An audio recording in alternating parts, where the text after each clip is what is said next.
Soyez tous salués ce samedi et que nos ancêtres vous assistent, le grand esprit nous aide. Il se fait un peu tard, il est 22 heures, je devais être déjà quelque part au lit, mais je viens donc traiter d'une question très importante. Et avant donc d'engager cette question très importante, qui a un rapport avec ceux de là-bas, nos ancêtres, l'importance de tisser des relations avec eux, j'aimerais d'abord vous mettre en connexion avec cette belle mélodie dont je n'ai aucun droit d'auteur. Je vous prie donc d'apprécier cela. Merci beaucoup.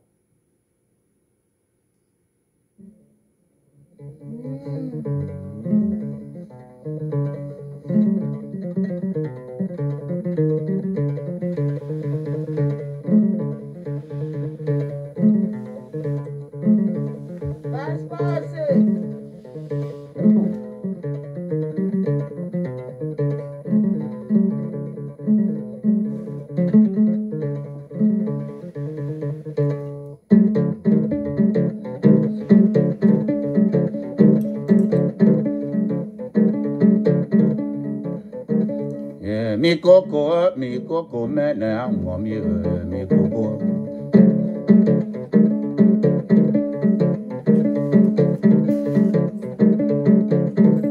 Mi coco, mene amo mi coco. Amo mi coco, mene mi coco.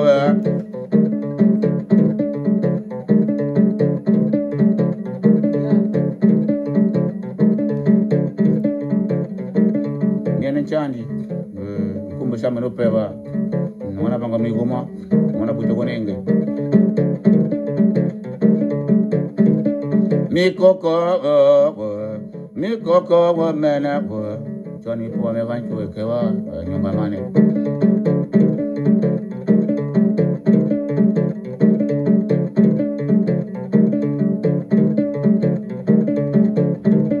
mi koko mambo mi koko mena wa mi koko inyumba mena meda kila nina menda mi koko wa ayo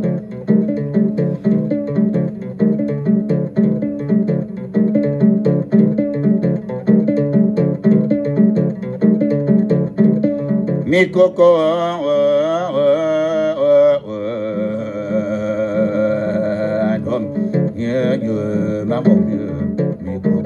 mi koko mongo jona mongo shela mo kono tenguna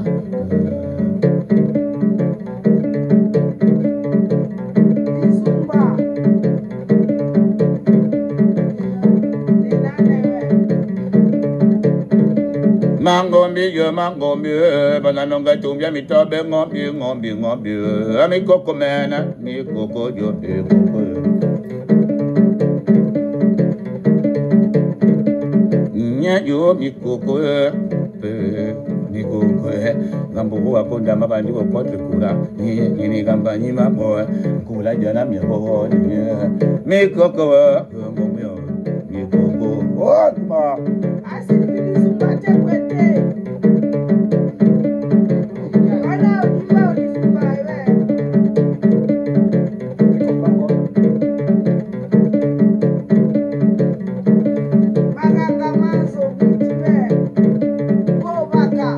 mekenda jiranga ndimena mekenda kana kitumba mama yake nilunga inyumba nyire kana menda mikoko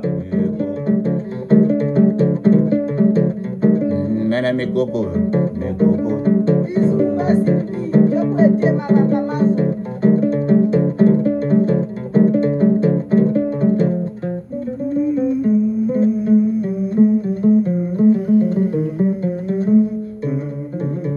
Aju. Oh, ni mana kobo ninga kabweka. Basi. Aju bete basi.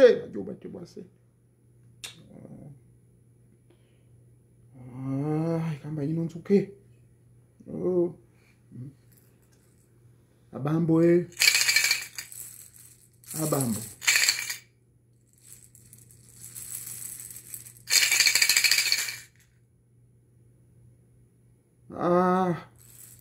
Mori onu biegere hono baru. Bute kamba na ilengwani ya wana wejano. Were umbake numbora inti. Zelinye na wonche yazo. Yabakili nazwa. Wateni wanompage inti. Wadewa nilombe yani. Wadewa nilombe yazo. Watewe dengela. Kendo uno. Apuso uno. Apuso. Wapungi. Wakendi. Wateni koma pukulu. Arira. Abambo. Nonye bute kambo mine none. Lombe zino. Oyo komongere pamia. Mori unu vya mbamba ya. Ibande lonuvye. Ibaba ni sasa na. Saka mene nune libenga. Buku. Rami damba. Na. Nde himbombo. Komba. Nzibo. Yo, inonse. Savu. Muhulu. Pembusu. Galikewa na mumba. Mena na kandarinzi. Bundombi. Bumwegi. Oyoroni. Une fois de plus, soyez tous salués. Pardonnez. Mais il fallait que je me connecte auprès des nôtres. Parce que le thème d'aujourd'hui, justement, j'ai discuté avec mon fils.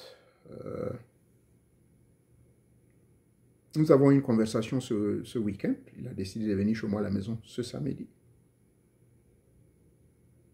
Et il a dit, ça ne le dérangerait pas que j'en parle ici, donc dans mon enseignement, parce qu'il a fallu que je lui ai son autorisation. C'est mon dernier bébé, comme on peut le dire, donc le plus jeune, il a 27 ans, c'est le dernier né. Il a fait pratiquement toute sa vie ici aux États-Unis. Ça va. Il ne lui manque de rien. Il s'est engagé avec une femme d'ici. Apparemment, ça a l'air d'aller. Et il attend un enfant. Il vient me voir, il me dit, papa, je veux bien connaître mon histoire. Il est vrai que tes enseignements, tu les passes beaucoup plus en français. Mais n'oublie pas que ma langue est désormais l'anglais, mais je ne veux pas quand même oublier le français totalement. Je veux que tu m'apprennes cet rite. Je veux que tu m'apprennes comment je peux composer le nom de mon enfant, que j'attends, c'est mon premier fils. J'aimerais que, puisque j'ai lu dans la Bible quelque part, que normalement un enfant, on le consacre. On le présente aux ancêtres. Dès que l'enfant naît, on le présente aux ancêtres. C'est ce qu'il me dit. Hein. Je dis oui, c'est vrai. Alors, papa, c'est vrai, j'ai une femme américaine, mais je suis l'homme. Comme je l'ai toujours dit, je le lui ai répété tous les jours depuis son jeune âge. Je dis, c'est l'homme qui éduque la femme. Ce n'est pas la femme qui doit éduquer l'homme. La femme peut aider l'homme, mais pas éduquer l'homme. Mais c'est l'homme qui éduque sa femme. Parce que le comportement de cette femme va dépendre soit de la bonne éducation ou de la mauvaise éducation, basée sur votre conduite également, qui peut influencer votre relation, qui, ma foi, peut être toxique ou bien joyeuse. Bref, là, n'en est pas le point. C'est ainsi qu'après avoir réfléchi, il m'a quitté là, hein, il y a quelques heures, là, enfin, il y a quelques, oui, je crois bientôt 1 heure, puisqu'il n'habite pas, il n'habite plus avec moi, hein, il est responsable, il a sa propre maison. Alors, après avoir donc discuté avec lui, et voici le thème que j'ai choisi pour vous. Qui vous recevra en premier lorsque vous quitterez cette terre? Lorsque vous allez mourir, mort naturelle, mort accident, mort de ceci, chacun de nous meurt d'une certaine manière, mort en pleine prière, qui doit normalement le premier venir vous recevoir? Qui va vous montrer le chemin? Ça, c'est la première question. Que je vais pouvoir vous donner la réponse. Donc, cette question est le thème de notre enseignement. qui vous recevra lorsque vous mourrez? Qui va vous recevoir dans l'au-delà? Deuxièmement, j'ai réfléchi que quel que soit le pays où vous vivez, quel que soit l'endroit où vous trouvez, surtout ceux qui sont nés en Afrique, même si vous êtes nés hors de l'Afrique, puisque le mot descendant a son sens. Donc ce message s'adresse à tous les descendants africains. Que vous soyez blanc, parce qu'il y a des blancs qui sont nés au Gabon, je vous signale. Tout comme il y a des Gabonais qui sont nés en France. Mais votre cordon ombilical vous lie à l'Afrique, n'est-ce pas? Cette question donc s'adresse à vous. Elle s'adresse à vous. À nous tous. D'où l'exemple de mon fils qui m'a beaucoup frappé. Que ce soit l'Europe, les États-Unis et tout, et tout, et tout. Et la question à vous, qui vivez un peu partout, à travers la planète. Vous avez quitté l'Afrique il y a de cela 50 ans. C'est fini. Vous vous comportez maintenant comme certaines personnes qui disent « je ne veux plus entendre parler de mes parents ». Vous coupez tout. Cette question s'adresse à vous. Première question. En dehors de la toute première qui est le thème de ce soir, qui va vous recevoir lorsque vous mourrez?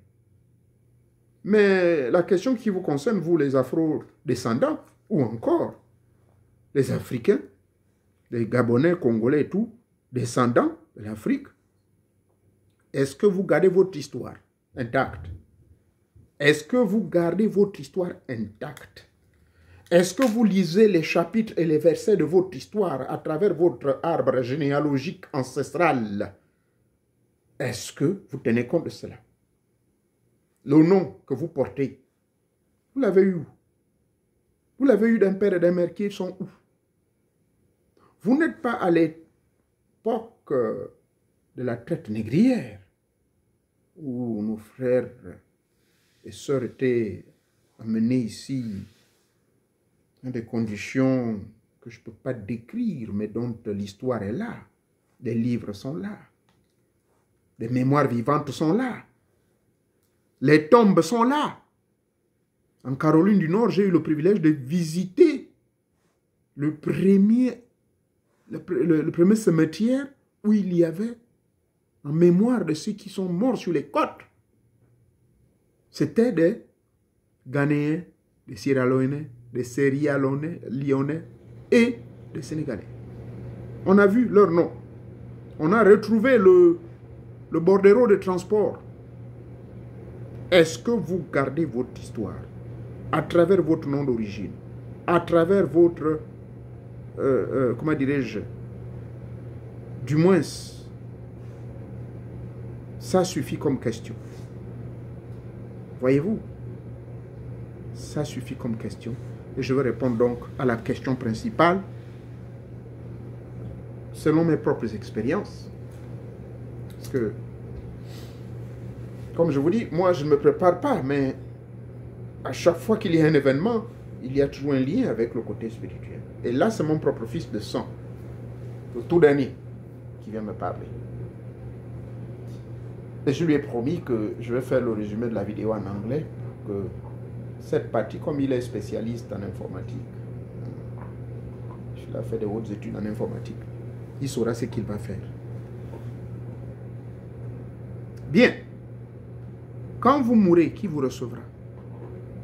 Il faut comprendre que chaque peuple sur terre, chaque clan, chaque tribu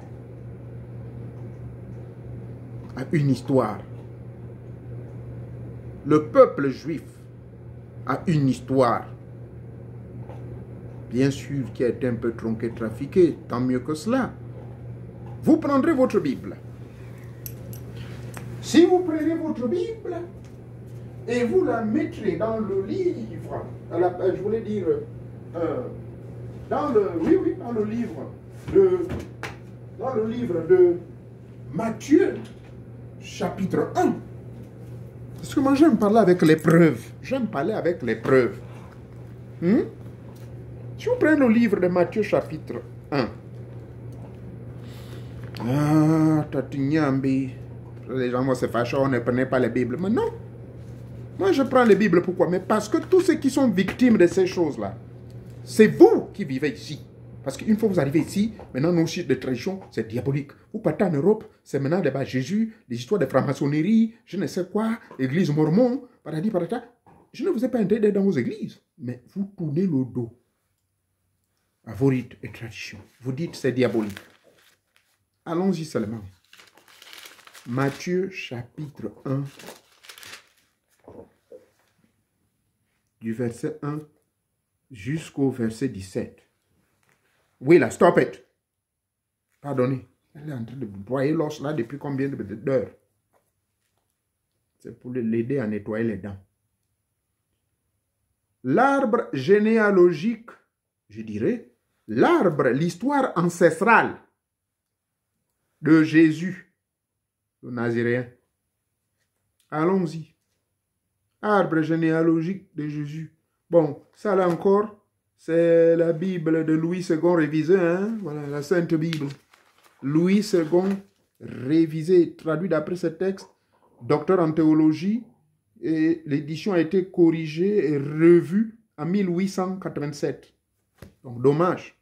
Ça là, c'est corrigé et revu. Puis-je vous avoir une Bible plus authentique et plus proche? Je vais tenter. Je vais tenter. Parce que là, vous allez dire, non, ça là, c'est pas l'original. Je vais vous amener une Bible originale. C'est la Bible de Jérusalem. Cette Bible de Jérusalem, elle est plus authentique parce qu'elle avait été compilée vers le 6e siècle. Cette Bible-ci, Jérusalem. Et pourquoi j'ai confiance? Bon, pourquoi je préfère la lire souvent? Mais parce que, comparé à la Bible de Louis II et les autres versions, celle-ci fait partie des toutes premières. D'accord? Donc, je vous amène là-dedans. Matthieu, chapitre... Pardonnez-moi. I told you stop eating this. Stop it. Huh? You're distracting me now. Come on now. Yes. Pardonnez la distraction, vraiment. Elle a mangé, elle a fait tout, mais non. Elle pense que c'est la nourriture, alors que c'est juste pour l'aider à brosser les dents. Pour elle, elle pense que c'est maintenant la nourriture. Matthieu, nous y sommes. L'évangile de Matthieu, chapitre 1. Je vais lire la version... je vais un peu lire cette version. D'accord, de Matthieu. Ah, ici, c'est différent. Voyez-vous? Louis II dit arbre généalogique de Jésus. Ah, c'est la Louis II. La Bible de Jérusalem dit l'ascendance de Jésus. Ça veut dire Jésus vient de qui? Livre de la Genèse de Jésus au fils de David et d'Abraham, au Abraham, Isaac, Jacob engendra Judas, frère Judas engendra Pharez et Zara, et ainsi de suite. Vous allez continuer, je ne vais pas tout vous lire. David qui engendra Salomon, et ainsi de suite. Il continue Akaz, et là, ça nous amène à Zor engendra Sadok, Sadok engendra Hakim, et au verset 16, Jacob engendra Joseph, Joseph qui est l'époux de Marie, de laquelle naquit Jésus. Donc, total de génération selon l'arbre ancestral est d'Abraham à David, 14 générations. Et de David à la déportation de Babylone, 14 générations. Et de la déportation de Babylone en Christ, 14 générations. Ainsi, vous calculez 14 fois 3, vous trouverez le nombre de générations de ce Jésus dont parlent les hommes des machins, des gens là. Mais j'ai pris cette Bible de Jérusalem parce que c'est celle que les Juifs et orthodoxes et chrétiens utilisent. Voilà même Jésus à son histoire. Il est le fils de Joseph. On n'a pas dit fils de Dieu, on a dit il est le fils de Joseph. Il est le fils de Marie. Donc, il a un père et une mère. Ascendance. On dirait arbre ancestral, l'arbre généalogique. Louis II a été clair. Arbre généalogique. arbre généalogique. Pardonnez que j'insiste dessus. Je ne suis pas ici pour prêcher l'évangile des chrétiens, mais je sais pourquoi j'insiste. Arbre généalogique. C'est ça. Arbre généalogique de Jésus, fils de David, d'Abraham. Blablabla. 16. Ensuite, Jacob engendrant Joseph. Ce Joseph-là, c'est lui donc qui est l'époux de Marie, de laquelle est né Jésus. Jésus a eu pour père Joseph.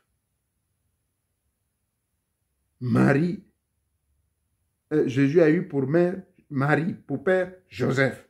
En tout, vous avez calculé 14 fois 3. Vous avez calculé déjà.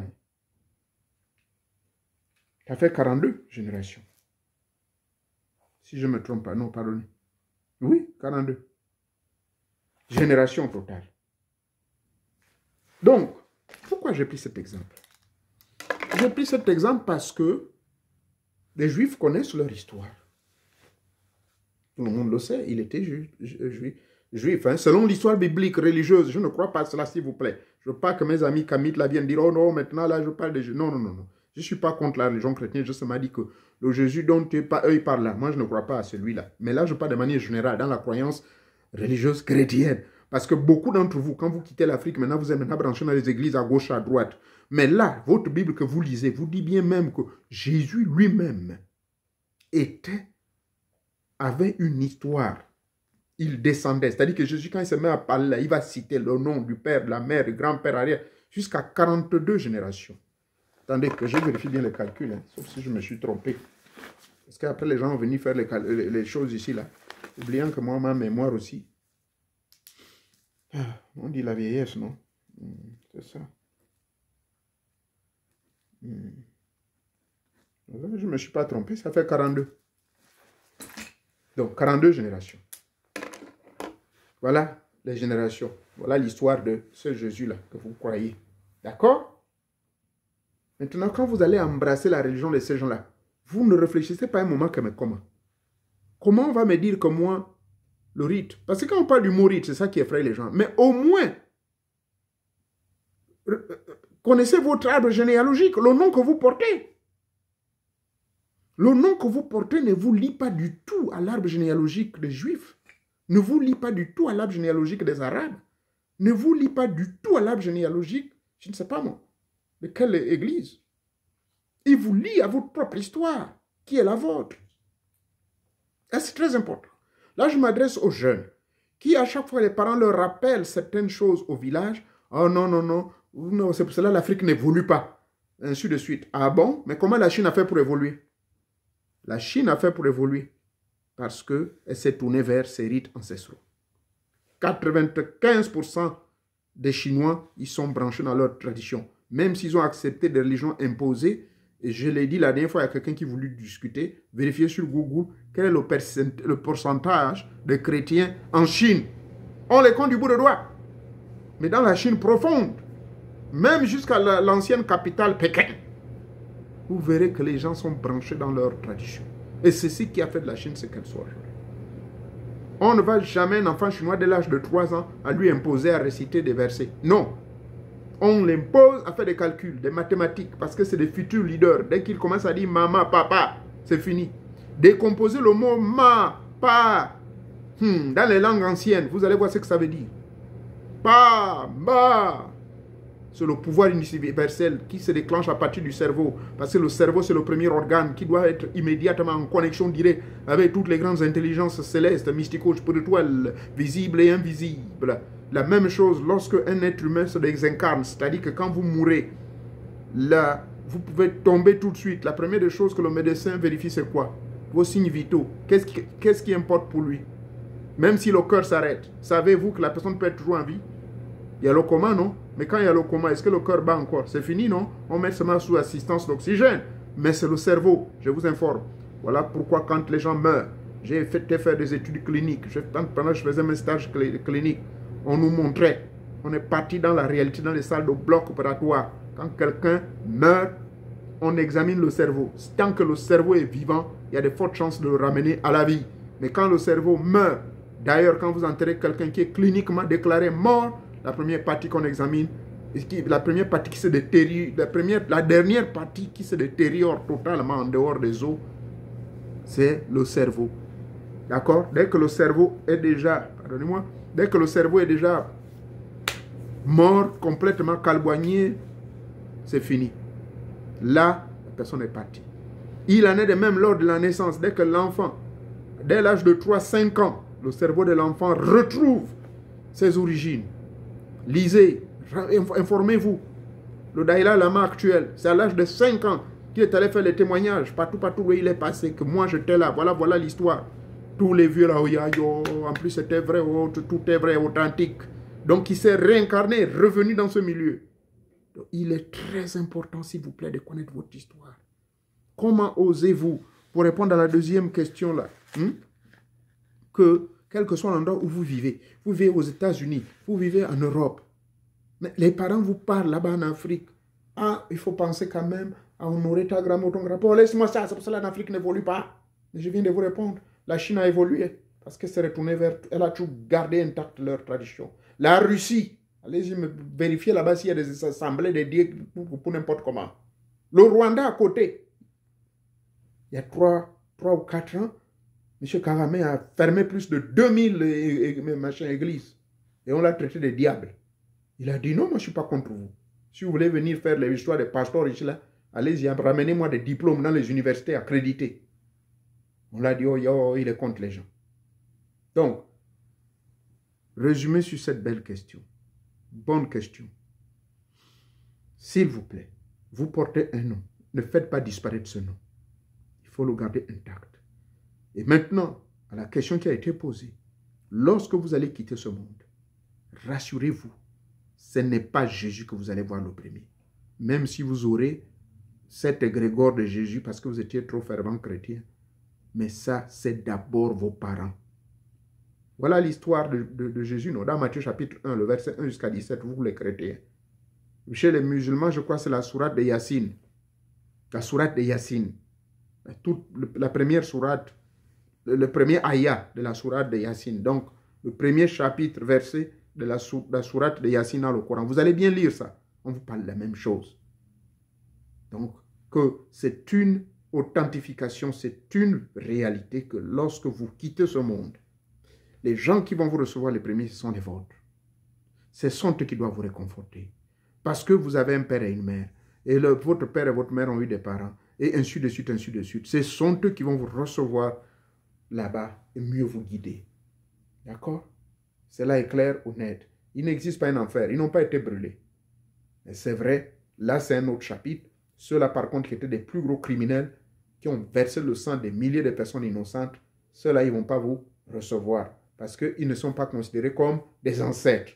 D'accord? Ils peuvent être des aïeux. Et je vous l'ai toujours donné dans mes forums la différence entre un aïeux et un ancêtre. L'ancêtre, lui, c'est quelqu'un, j'aime prendre l'exemple sur moi-même, je maintiens mon cap sur cette spiritualité, je continue à éduquer, enseigner, à initier, je continue à vibrer sur des hautes fréquences, je quitte ce monde des mortels, lorsque je vis dans l'au-delà, je suis un ancêtre. Un ancêtre, c'est celui dont la connaissance a transcendé, a ascendé, a élevé à une dimension de divinité absolue où, malgré l'imperfection humaine, il est capable de travailler vers son immortalité et d'un non-retour sur cette planète Terre qui est pourrie par tous les systèmes politiques, économiques, sociaux, et ainsi de suite. Comprenez? Donc, l'ancêtre qui va vous recevoir, c'est cet ancêtre que vous ignorez l'histoire, qui était quelqu'un de puissant, mais vous, au sein de votre famille, on vous a dit non, elle était sorcière, parce qu'elle faisait des sauts. Elle était sorcière. Malheur à ceux-là ou à celles qui oseront traiter ma grand-mère ça comme nous, de sorcière, parce qu'elle guérissait les gens, parce qu'elle faisait des miracles. Malheur à ceux-là qui diront ma grand-mère ça, ou ma grand-mère Baba.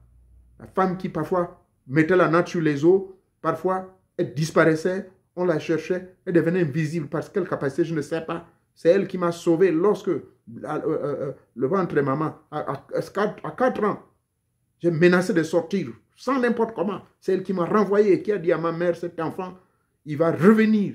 Et je te le dis en vérité, parce qu'elle avait des palabres avec mon père et ma mère. Plutôt, mon père et ma mère étaient en palabres. Donc moi, je me suis rébellé, je dis, je ne veux plus être dans cette ambiance-là.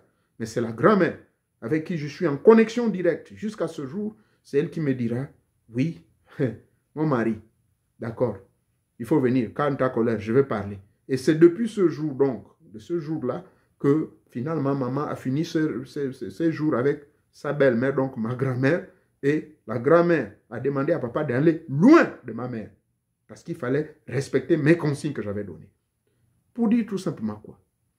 Votre nom a une histoire.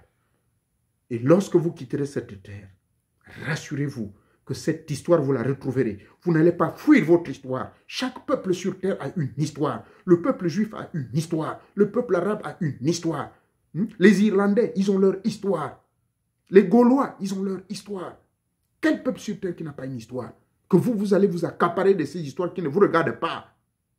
Koumb, Mboumb, Mouchaabou, Opuchu, Olowunchu. Est-ce que ces noms-là, ça vous dit que c'est des noms européens? Olola, ça retrouve nos amis du Nigeria là-bas, chez le peuple Yoruba. Nkomonchi, Meka, ça nous amène chez les Ibo. Donc, chaque peuple, chez nous, le Mboumb, Mboumb, Mbumba. Ça c'est au Gabon, au Kenya, au Congo, et même au Sénégal, on retrouve les Kumba. Donc, ça ne peut être que des noms qui tournent entre nous, peuples africains. Chaque peuple a une histoire. Et cette histoire ne meurt point.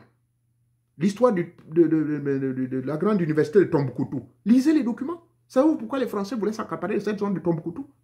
Il y avait des immenses richesses, non seulement intellectuelles, mais également d'autres richesses laissées par les ancêtres. Dans la zone de Tombouctou, au Mali. Un site qui a des milliers d'années d'existence. Chez moi au Gabon, dans la zone de Lekoni, on a découvert un crocodile qui a une couleur bizarre. Là. Uniquement au Gabon. Vous savez l'histoire? On dit que le crocodile a des millions d'années d'existence. Mais ça a commencé comme en Nyambi. Mais ça, c'est pour vous dire que chaque peuple a une histoire. Le peuple pygmée, ils ont une histoire. Vous ne pouvez pas vous permettre, par des religions imposées, importées par des philosophies étrangères, qui vont vous détourner votre champ de conscience. D'abord, votre conscience individuelle, et vous enfermer, embrigader dans des systèmes idéologiques, philosophiques et grégoriques. Donc, vous n'avez aucun contrôle. Pour résumer, quand vous mourrez, qui vous recevra? Seuls ceux-là par qui vous existez. Même les Blancs ici aux États-Unis, ils ont créé un truc qu'on appelle Ancestry.com. Les pauvres Blancs se battent même pour retourner chez eux, retrouver leur ancestralité, mais vous non. Vous osez cracher sur vos ancêtres. Vous osez les insulter. Depuis que je suis ici, que j'ai ouvert cette chaîne, l'objectif de mes enseignements, c'est de vous réveiller, de retrouver votre ancestralité. Retournez vers l'origine de vos ancêtres. Même si vous ne faites pas l'initiation de Boété et tout, mais au moins connaître votre histoire. Ouais? Mien no hula ge, hula mburu, redia no mburu ya jano polo ya mende esonge yi manje mwana wa okodu mwana wa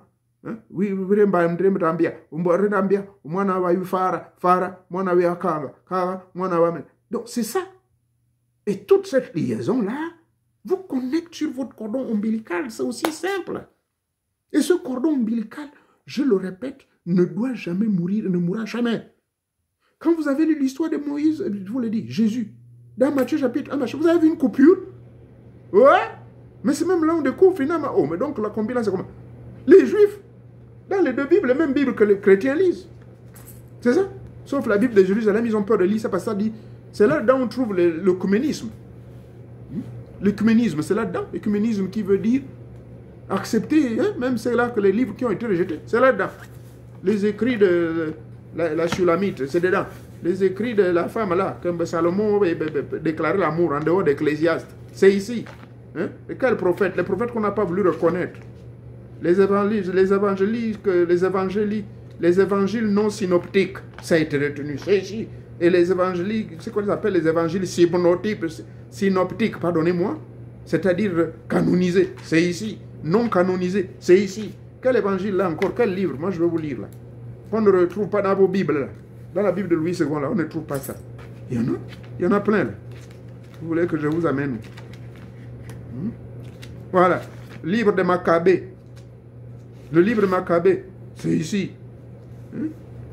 Matthias, le livre de Matthias, ici. Le livre de Tobie, c'est ici. les livres de machin. Vous allez, est-ce que ces livres-là sont acceptés dans d'autres écrits? Il y a même que le livre là, le livre de... Bref, pardonnez-moi. Donc vous retrouvez au moins 100 et quelques livres ici dans la Bible de Jérusalem. Mais ça, la Bible de Louis II, les témoins de Jéhovah, c'est 66 petits livres. Vous savez ce qui s'est passé? Donc, ne vous embrouillez même pas dans ce livre-là. Je ne veux pas perdre mon temps à vous parler de ça. Ce n'était que des références juste pour vous dire que même eux, ils ont quand même reconnu que leur Jésus, là aussi, a un arbre généalogique. Et quand on parle arbre généalogique, là, c'est un arbre qui existe. Quand Isaac faisait ses prières, les méditations la nuit, mais il se présentait toujours. Mais à qui s'adressait-il? Est-ce qu'il s'adressait au Dieu suprême? Ça là, je ne vous en dirai pas. Oh. Moindre chose, non. Vous connaissez, d'abord Dieu, c'est Dieu. Ce n'est qu'un titre. Est-ce que vous connaissez réellement votre histoire? Parce qu'à travers votre histoire, vous allez découvrir réellement le vrai Dieu. Il faut d'abord connaître son histoire. Et connaître son histoire, il rentre à l'intérieur de vous-même. Et quand on rentre à l'intérieur de vous-même, c'est que vous référez. Vous vous référez. Vous partez voir un homme là au tribunal, les juristes là. Les hommes de droit. Il va te lire les articles. Il se réfère. Mais vous aussi, votre référence. Mais c'est votre arbre généalogique. Votre référence, c'est votre ancestralité. Moi, quand je suis arrivé la dernière fois, je rencontrais un papa là. Muere, on oublie. J'ai dit non, laisse le nom muere. Mien on oublie. Il n'y a no vandel on oublie. Vandel on oublie. Attendez. Mais c'est pas lui là qui était le maire là, c'était pas Georges Nouvier. Je dis mais oui, c'est des frères, mais sauf que Vandelin, lui, il était à l'armée pendant que le grand Georges, lui, il travaillait à la création de la République du Tchad. Et même le vieux était surpris, mais comment vous avez appris tout ça? Mais j'ai dit mais parce que sa première fille, Marie Kaye, on oubliait. Elle est restée avec moi pendant 15 ans. C'était la grande bibliothèque vivante de l'histoire de la famille Onouvier. C'est comme ça que j'ai découvert qu'on a des Onouviers chez les Orungu, on a des Onouviers même chez les Nkomi, on a des Onouviers pleins en Allemagne, on a des Onouviers pleins au Centrafrique, on a des cousins là-bas, les familles Fanga, tout ça, c'est des cousins. Vous voyez? C'est cela, ce qu'on appelle connaître l'arbre de votre histoire. Vous pensez que vous êtes orphelin? À un moment, vous dites, mon Dieu, mon père est mort, ma mère est morte, je suis seul. Non, vous n'êtes pas seul. Parce que c'est l'ignorance. Faites des recherches, allez-y au village, prenez des vacances, qu'est-ce que cela vous coûte? Vous avez des boulots qui vous payent plus de 5 000 €, mon Dieu, par mois. Vous attendez quoi? Mais parce que vous endettez à payer des grosses belles voitures, vous gaspillez l'argent dans les hôtels avec les petites, ou bien avec les copains. Parce que vous avez une petite crise de colère, vous allez tricher votre mari parce que vous avez une crise de colère. Connaissez vos comportements là. Il faut connaître votre histoire. Je vais dire par là quoi? Économiser de l'argent au lieu de gaspiller l'argent dans les hôtels. Moi, je le fais tous les 6 mois, je suis au pays. Je vous ai dit en mars, là. J'étais quand? En novembre, non? Décembre, janvier, février, mars. Même pas 4 mois, là. À 4 mois. Je veux repartir. Donc, voilà le résumé de l'histoire. J'ai été un peu trop dur, pardonnez-moi, mais à cette question fondamentale, je crois que je vous ai donné la réponse. Et cette réponse, pardonnez-moi, cette réponse n'engage que moi, par rapport à ma propre expérience. Maintenant, s'il y a des gens qui se sentent mal à l'aise dans ce que je viens de dire, je ne vous force pas de croire à ce que je dis. Ici, il ne s'agit pas de croire, de l'admettre. Oui, c'est le mot. Il faut l'admettre. Votre nom, vous qui me regardez là, là je regarde qui là? Monsieur Banzanza. Monsieur Banzanza, vous êtes en France. Ça fait presque 40 ans. Mais le nom que vous portez là, le jour où vous allez mourir, là où vous êtes là-bas à Nantes, savez-vous qui viendra vous accueillir? Mais c'est le vieux Banzanza. Et je vous informe que le vieux Banzanza, c'était un cousin à mon grand-père. Mais Gibing, Sosef. Ou viendrez Ngissir. Mais tu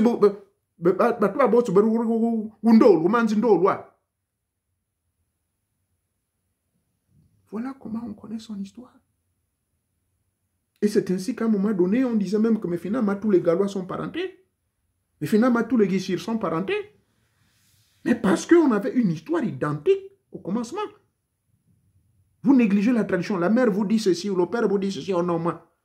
Cet enseignement, c'est à cause de mon fils, je vous le répète. C'est amusant parce que il ne savait pas que je l'ai enregistré, le pauvre. Il va me dire, oh dad, come on now, you played me, man. Why would you do that to me? Why would you do that? Il est en train de bricoler, mais tant mieux. Il a fait quelque chose quand même d'intéressant. Il a cherché, voyez-vous, il a quand même cherché à savoir, à apprendre quelque chose. Voilà, je vais vous faire écouter ça. Oh, le truc. Vous allez écouter. Hein? Ça, c'est mon fils. Il vient ici, là. Battery, 86%. Zeiss Galaxy Note 205 5G. Oh, on a parlé de tout, hein? Surtout dans les histoires de l'ancestralité, là. Donc voilà. Là, il commençait à pratiquer. Écoutez bien. Son of Indumania Apututu and Nzambunga. No, Nzabunga. Nzabunga. Nzambunga. Pombo and Imbumba. Mbumba. Imbumba.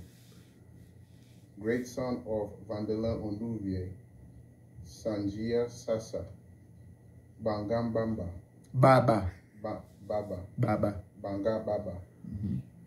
Sakamenu and Ingimbinga. Gibinga. Gibinga. Clans of Agalikewa in Nagenje. Ingwangenje. Bandumbi no Bundombi. Bundombi ne Ne Bumwedi. Bumwendi. Bumwedi. Bumwendi. You see? It's coming. You're going to repeat. It's going to be all right. Voilà. Ça, c'était un peu... Bon, j'ai juste capté. On a bavardé là pendant 1h30. Je ne vais pas tout... Tous les instruments, là, je ne vais pas vous les exposer. Hein. Je l'ai carrément introduit en plein. Parce que c'est l'un de mes disciples privés. C'est souvent lui qui m'aide parfois, comme il est un génie de l'informatique. Bref, voilà la conclusion de notre enseignement pour dire, rappelez-vous de vous-même. Et ce rappel de vous-même, c'est le retour à votre lignée ancestrale. C'est le retour à votre arbre généalogique. J'aime le peuple Fang, parce que quand un Fang parle, il va vous réciter cela. Hein, vous connaissez le grand activiste, notre frère, qui a été récemment nommé, M. Bitom. Vous voyez, quand il parle, il n'est pas le seul. Chez le peuple, pour nous, c'est pareil. Chez nous, les Guichiro, je n'ai pas hérité trop ce côté-là, mais quand je suis bien concentré, je vous amènerai peut-être seulement à 12 ou 15 générations, mais j'ai un petit frère, il vous amène jusqu'à 200, 300, vous allez même tomber dans le sommeil. Pourquoi? Parce qu'il a été initié aussi pour ça. C'est un parleur, c'est un Mukambi, on appelle chez nous les Guichiro. Mukambi. Bref, merci beaucoup. D'ici là, portez-vous bien. J'espère que je n'ai offensé personne, mais que Teta Mwanga vous bénisse. Plein de réflexions sur cet enseignement. Vous qui êtes avec moi ici, là. N'oubliez pas, là-bas où on vient. Merci beaucoup.